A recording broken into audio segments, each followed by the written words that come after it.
Hi, this is Swan with Swan Amity Studios, and today we are stitching out stitches 104 through 106 on our B-77 Bernette. So here we go. We're starting with 104, and we are going to begin bringing our presser foot down and needle down. And I'm going to needle back up just for a second because I noticed this stitch starts from the center, and I just want to line my needle up right in the center of my starting line. So here we go. We're going to stitch this one through. Now this time I'm watching for my guideline to go through the machine right at the center of the presser foot. Remember in our last video, we talked a little bit about not wanting to watch the needle so much as watching our guideline and where it lands in the presser foot. It's much easier to follow, less eye fatigue, and easier to focus on in general.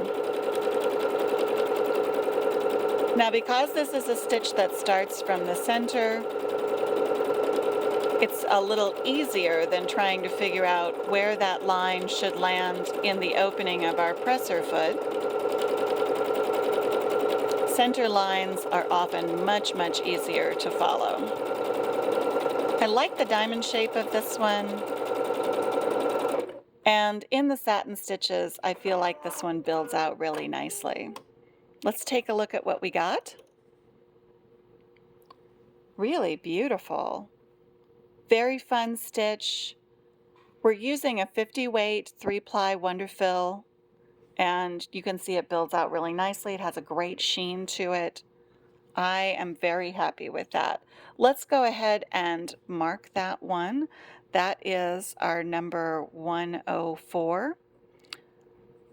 This is the default, no changes, and it starts from the middle. So we're just going to leave ourselves a little M there.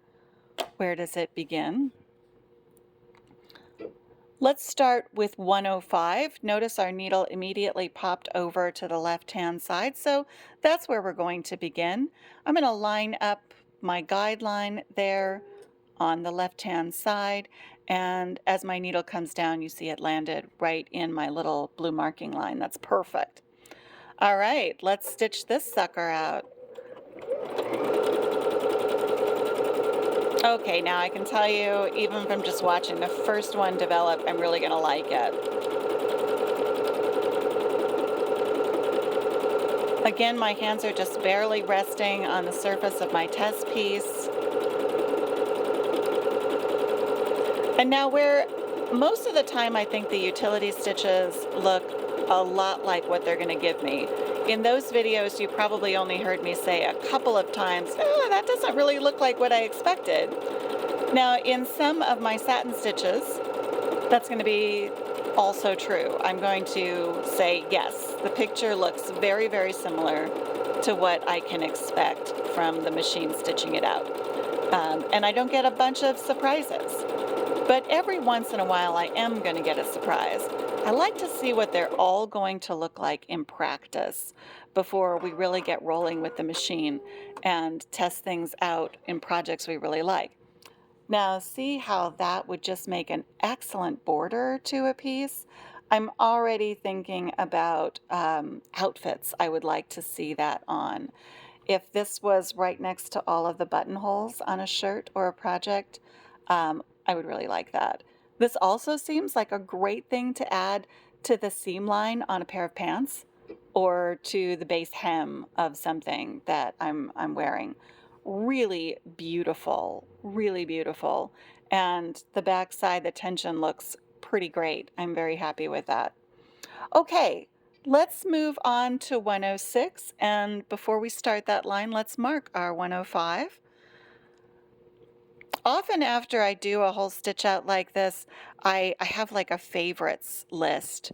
And I have to tell you that 105 is definitely going on my favorites list. From the last video, it would be the 103. I love that one too. That's a really great stitch. I'm going to check my bobbin. I still have a really good amount of bobbin, and we're going to move over to that 106. Notice where my needle is, right on the left-hand side. we're going to start left, and we're going to bring our presser foot down, needle lands right in the line. That's good. And we're ready to go. A little locking in, and we're off and running.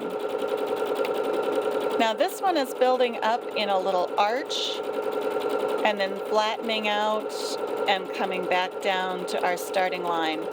So the points of the piece are going to be landing in our starting guideline.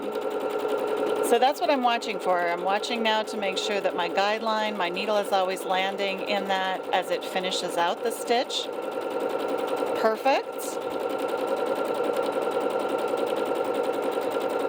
And in some of these videos, it might look like I'm pushing, but remember, we're not pushing anything through the machine. We're just keeping that line where we want it to, staying nice and straight. And let's let it build that last part of the stitch and stop. Oh, now see, that is also great. And I can imagine that I would like this in both directions. I think that's really beautiful. Those stitches look pretty fantastic. Now I would like that going up the side of something, and I would like it going along the edge of something. It also seems like it would partner pretty well with this stitch we did, 105. So I'm thinking I might also really like that in variegated thread. I'll have to try that as well. So this is our 106 and the default of the stitch, and it starts once again from the left-hand side. Now I think this time it's important to notice that, whereas this seems totally normal that this would start from the left-hand side, I can see how some people wouldn't see that the connection of the thread is right there and might think that initially, if they only stitched out one of those, that it would start from the right-hand side. But notice the thread connects on the left-hand side. That's always what we're looking for. How does the shape develop? Okay, we are going to be stitching out 107 through 109 in our next video. I hope you're enjoying seeing all of the fabulous stitches you can get from your B-77 Bernette. And don't forget to stitch happy.